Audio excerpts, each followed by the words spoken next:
Nous avons déjà appris à redimensionner des calques matérialisant des boîtes de dialogue grâce aux librairies jQuery.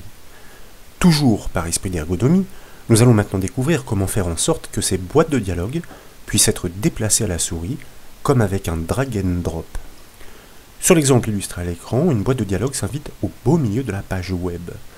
L'internaute peut s'en saisir par la barre de titre avec la souris et dès lors, il lui suffit de réaliser un cliquer-glisser pour la déplacer dans la direction de son choix et la repositionner à sa guise. Pour la démonstration de cette nouvelle technique, nous proposons de récupérer une page web offrant le contenu de cette boîte de dialogue et accompagnée de librairies jQuery. Et comme toujours, ces sources sont proposées au téléchargement depuis le site bombache.fr. Comme vous le verrez, la décompression fournit donc le fichier de la page web nommé index.htm. Il est accompagné de ces ressources dans les sous-dossiers, dont les librairies jQuery dans le sous-dossier JS. Mais ce n'est pas tout. Un fichier texte est également présent à la racine et il se nomme styljq.txt. Il embarque des styles CSS associés à certaines méthodes jQuery, dont précisément celles que nous allons mettre en place ici. Ces styles sont livrés tels quels et à exploiter en référence. Ils sont bien souvent nécessaires pour parachever la solution opérée par l'application des méthodes jQuery.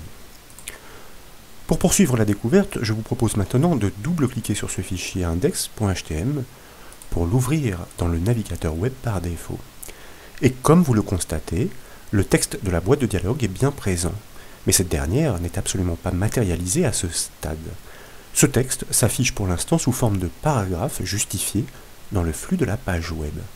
Il va donc être nécessaire de consulter la structure HTML de cette dernière pour comprendre comment agir sur les éléments qui la composent. Et pour cela, à la racine du dossier de décompression, cette fois je vous invite à cliquer droit sur le fichier index.htm pour choisir dans le menu contextuel de l'ouvrir, par exemple, avec un éditeur comme le Notepad++.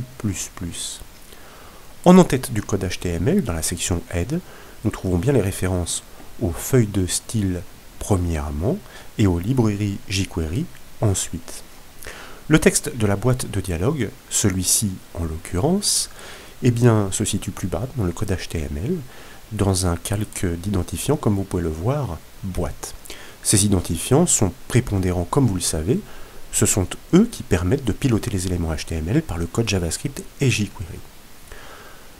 Au cours des astuces précédentes, nous avons remarqué avec plaisir que l'application d'une seule méthode jQuery permettait de réaliser des prouesses. C'est encore une fois le cas ici, mais nous le verrons, ce ne sera pas suffisant. Donc, dans la section de script qui est prévue, en bas de la page web, je vous propose d'ajouter une petite instruction jQuery qui démarre par l'alias du $, comme vous le savez, pour prendre possession d'un élément HTML reconnu par son identifiant, entre guillemets, et préfixé d'un sharp ou d'un dièse si vous préférez. Il s'agit du calque d'identifiant boîte, nous fermons les guillemets, nous fermons la parenthèse, et nous allons lui appliquer une méthode jQuery tout à fait particulière, qui se nomme dialog. Elle ne requiert aucun paramètre, donc nous ouvrons et fermons la parenthèse, et nous ponctuons la syntaxe avec un point-virgule. Dès lors, je vous propose d'enregistrer les modifications avec le raccourci clavier CTRL-S, et de revenir sur le navigateur web, puis d'actualiser la page avec la touche F5 du clavier. Le texte apparaît désormais dans une zone délimitée qui s'apparente à une boîte de dialogue.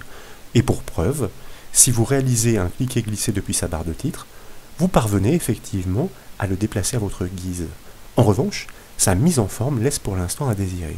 Cependant, vous en conviendrez, ce résultat est atteint par l'application d'une seule méthode jQuery sur un simple calque HTML pour, ma foi, un rendu qui est presque satisfaisant, hormis la mise en forme.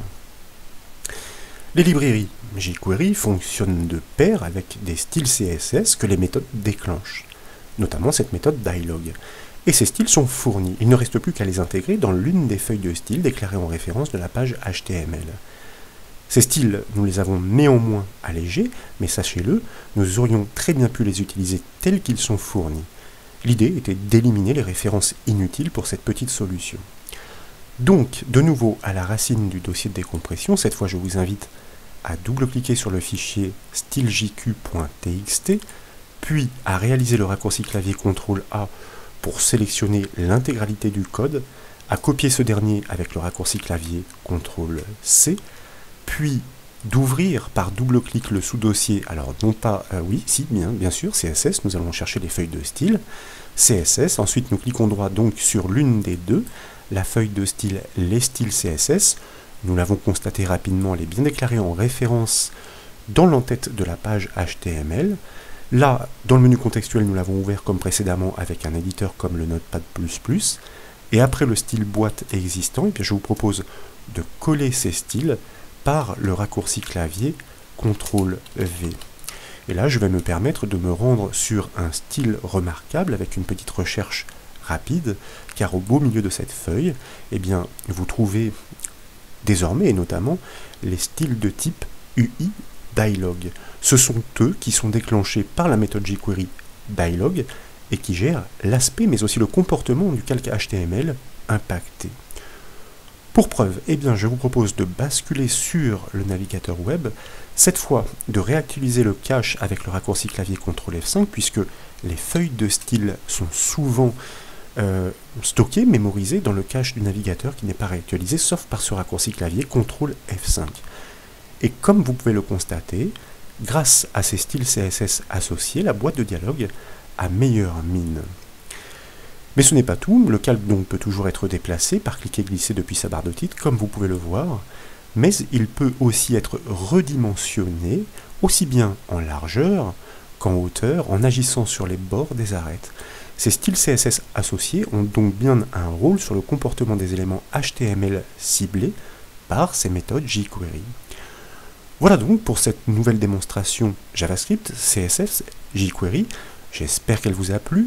Si c'est le cas, comme toujours, je compte sur vous pour mettre un petit j'aime à la vidéo. Et comme vous le savez, vous pouvez retrouver toutes les astuces, mais aussi toutes les formations sur le site bombash.fr. Je vous remercie.